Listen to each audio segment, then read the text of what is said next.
What is the symptom of mechanicalness? Supposing I say I have affection for you. Is that affection conscious or is it mechanical? What is the symptom? This time nobody is saying anything. What is the symptom? Duality. Duality.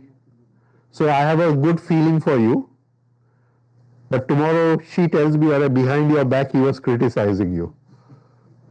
Will that feeling change? Immediately. Responding to external stimuli. Can you see what I'm trying to say? So in the law of accident, everything is in pairs. In the law of accident, everything is in pairs. Today I love someone, but tomorrow she does not make my tea, I may hate her also. And it happens all the time. Divorces happen all the time, right? So, and this love and hate go together. So our love is nothing but the law of accident. It is not a conscious love. When you move into consciousness, there is no opposite. There is no opposite, right? Here you have created something totally new by sowing the seed of consciousness, moksha. No opposite. So the third line is the line of fate. Is the line of fate. Meet you. I'll give you an example. When I was talking about this for the first time many years ago, a person from the audience came afterwards and met me. And he says, "You've explained it so beautifully. So I want to just share a simple experience with you." And this is relevant to all of us, right? Everything. Says, in the morning when I get up, if for the first hour, I've not had a single negative thought, right? I remember that yesterday she did not come on time, and in the morning I say that she has no concept of time at all, right? Already that energy I've gathered in the night has gone. Can you get what I'm trying to say? So now we want 1 hour in the morning where there is no negative thought.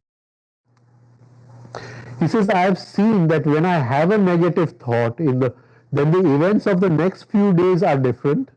And when I don't have a negative thought, the events of the next few days are different. Now just imagine one day in which you go to the bus stop, the bus is late, you go to the office, or what do you call, boss is angry, right? You have given the work to somebody, he has not completed the work, and you open your lunch box and the sandwiches have got spoiled, right?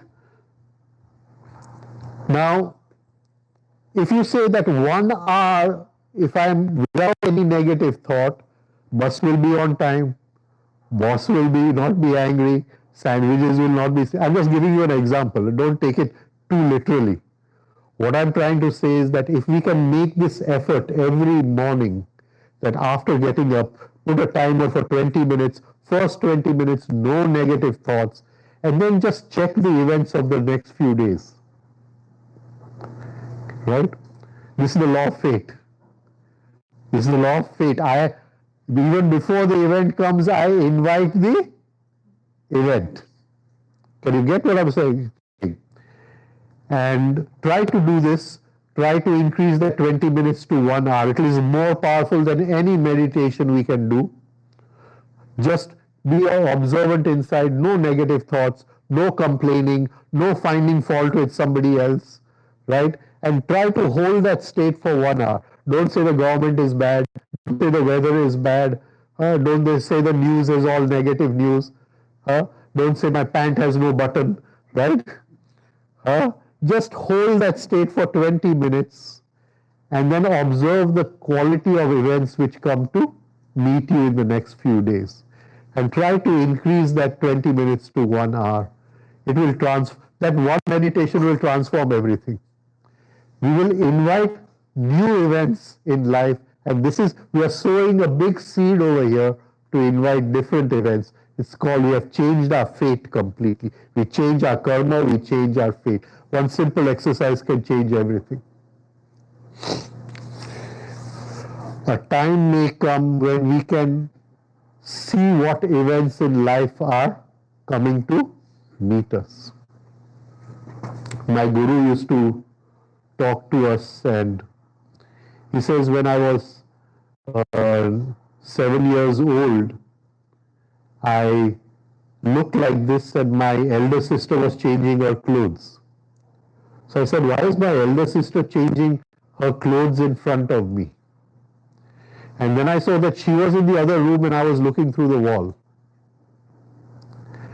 Right? I'm not saying this is going to happen to us. I'm just giving you an example of the law of fate. And I can give you examples like this the whole day. I'll just give you one small example. That we were in Mysore and I went to have lunch in the hotel restaurant. And when I came out, he was still sitting with a group of people. So I said, sir, why don't you take some rest, go to sleep. It's love. And he didn't have his day to have lunch. So he said, okay. So both of us went in the lift together. Our room was on the 5th or 6th floor of the hotel. In the lift, he gives me the key to his room. He says, you open my room for me. When you open my room, the phone will be ringing. You pick up the phone, it will be this person who was downstairs on the phone that he wants to meet me privately, and tell him to come up to my room. So I take the key, the lift stops, I open the room, the phone is ringing, I tell him, you please come up, he's waiting for you. Right? Law of fate. Right? You see the events of life before they happen. Yeah.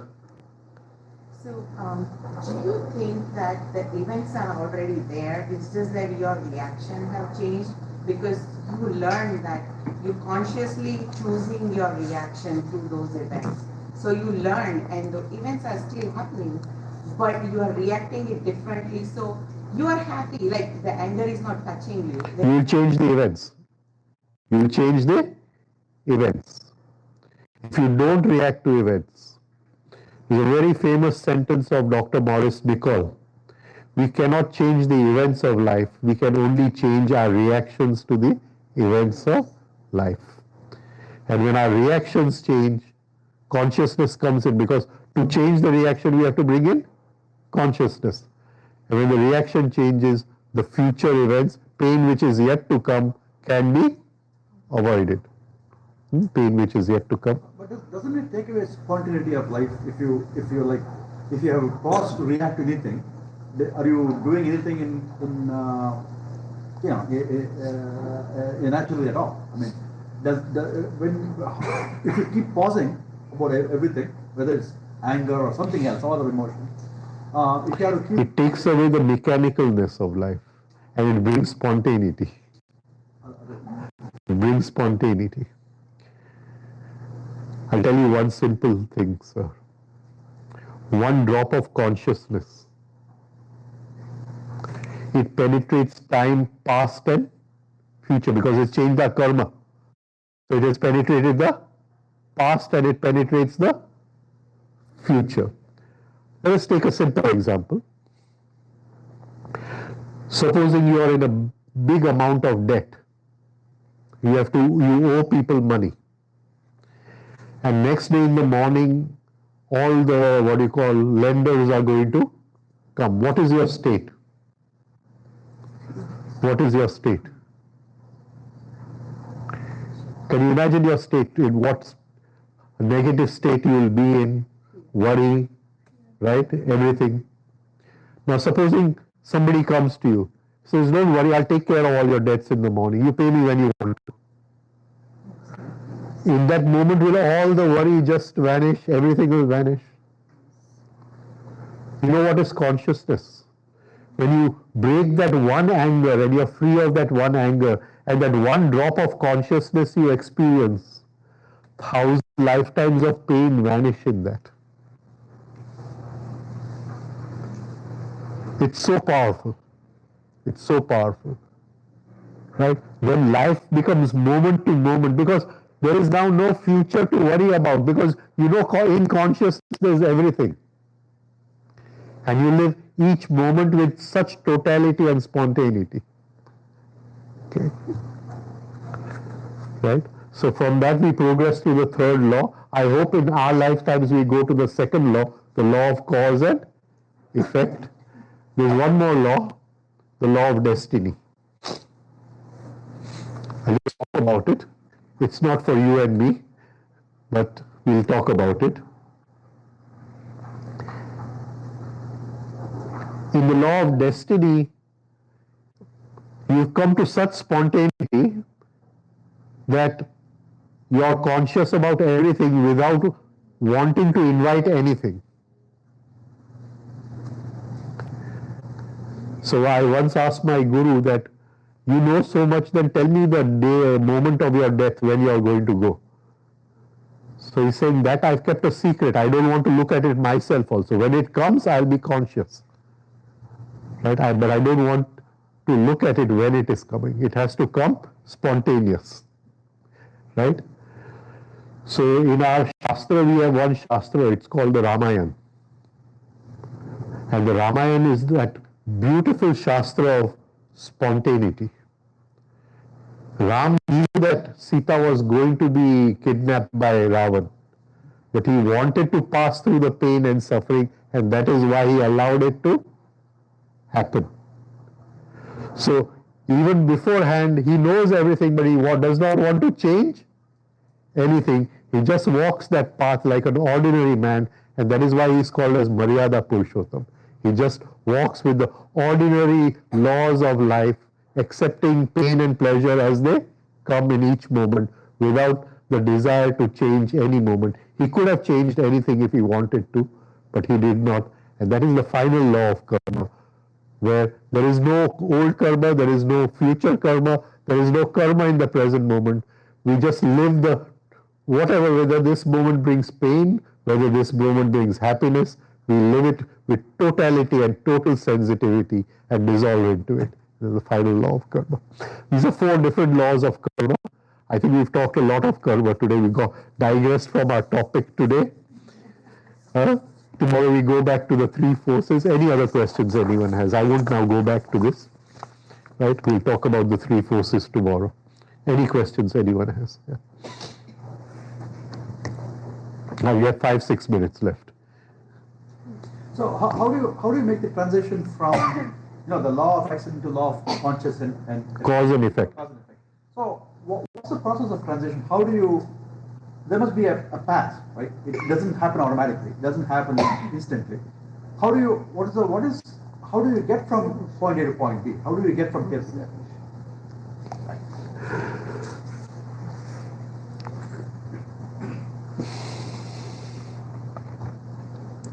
Tomorrow I'll talk about the pause. I'll give this a, what do you call? And how to get there, I'm going to tell you. How to get there. So, the technique of getting there is called pause. The technique, and that is the fundamental spiritual technique, to pause. Because all spirituality is free of reaction. The first step. Right? So, how to pause the reaction, we'll look at it tomorrow. Right? You have to train the mind. Say you meditate in the morning for half an hour. You're training the mind so that when life brings these events in front of you, you're telling the mind, don't react in those events. Meditation is not a practice. Meditation is not going to take you to God. Right? A good tennis player does a lot of wall practice. But if he does 1,000 hours of wall practice, maybe he can take 1 hour of match. So when you do 1,000 hours of meditation, you can play 1 hour of life. You won't react in that. You're training this monkey up here that pause, don't react. And that is the first step in any spiritual journey. Any spiritual journey. As long as we react, we are mechanical. Nothing has changed from the plant, the animal, man. Nothing has changed, right? So we'll talk about the pause tomorrow, and I'll also take Patanjali Sutras where he talks about the pause. And day after we'll talk about karma again, and I'll take his sutras where we talk about karma, where Patanjali talks about karma. You heard of Patanjali, no? Yeah, right. Have you read the Yoga Sutras? No? I didn't send you my teacher's Yoga Sutras? Yes, sir. So going back to the 100 and Yeah. I understood how 100 becomes 101 and it accumulates and so the way to notice 100 to 99 is breathing, meditation, and the pause things that you mentioned. All the breathing techniques, what are they? Net practice. You insult me and I get angry, I've been out on the first ball. All the net practice is useless. Right? I've not practiced properly. Life is the cricket match. That's the only way. Huh? Is that the only way? It is not the only way. You can say it is a very good way. Then you can add things. There are mantras which can transform that 100 anger. So you can use mantra, but then you have to understand what is mantra, right? But this is the way of life, the way of normal living. We achieve that state by just leading our normal life. And remember this, I may practice mantra in the morning and I may reduce 100 to 99, right? But if I get irritated every 5 minutes, then what's the point? In the end, it has to, what you call, filter down to my normal life. Okay, right? Changing a topic a little bit slightly. So let's say the 100 anger is already there. We practice it, not only 101, by taking a pause and not react. And but the impression, the ego, intellect still says it might passively react with something else, right? We will not immediately react. We might do something else which is very passive, not immediately. Will it still increase your 100 to 101? Yes, there's active anger, there's passive anger, right? So if a doctor wants to kill his wife, he won't take a knife and kill her. He'll put one drop of poison in her tea. Then tomorrow he'll put another drop. Then after 6 months she'll die. Right? The anger was there, the thought of revenge was there, the thought of, doing what you call violence was there. But he was a very meditative person. He did it over 6 months. Right? And some of the very great leaders, I won't call them leaders, but those who have caused immense suffering, right from Rasputin to Hitler to Genghis Khan to Alexander, if you read their lives, their personal lives were very, very, as if they are some sadhu or something, right? And they used to get up early in the morning and they had a very disciplined and this thing. But it went the wrong way. They went the wrong way. So you can pause and put one drop of poison also, right? But our aim is different.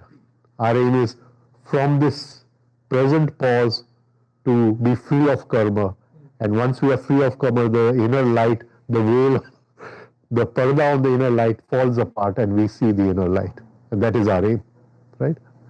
We don't want to create a new parda and when these subtle parda veils are created where I can wait to take revenge upon him over 10 years, the sweetness of revenge, right? Then those subtle angers which are lying there, more difficult to work with than the very gross angers. The gross angers are very manifest and we can easily work with them. But if I'm holding this deep idea of revenge, one day I'll take proper, I'll show him his place, then that is so subtle, and to bring it into consciousness also, it becomes very difficult.